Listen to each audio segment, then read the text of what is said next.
Huli sa magkahiwalay na operasyon sa Pampanga ang umano'y leader ng termite gang at dalawang iba pa. Nakatutok, CJ Torida.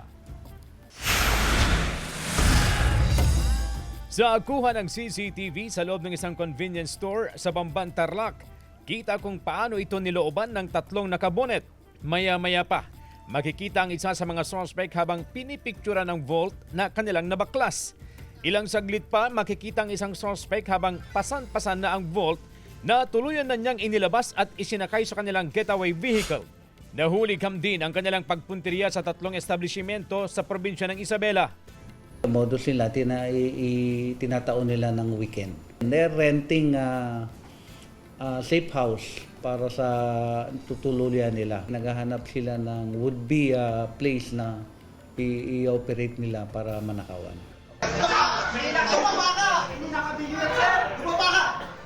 Arestado sa Porac at Mabalacat, Pampanga ang tatlong suspect kabilang ang kanilang leader. Ayon sa Pro3, miyembro ng termite gang ang mga suspect na nag-o-operate sa Central Luzon. Sila rin umano ang naghukay ng tunnel sa ilalim ng isang rural bank sa Nueva Ecija. Nitong March 22, binutas nila ang sahig nito, pinasok at nilimas ang pera sa loob. Itong grupo na to ay nagsimula ito yung sa tinatawag nating termite gang.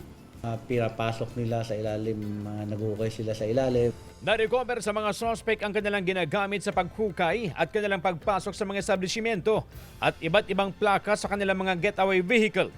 Isinilbi na ng Police Regional Office 3 ang iba pang kaso ng mga suspect na kinabibilangan ng frustrated murder at robbery. CJ Torida, One North, Central Luzon.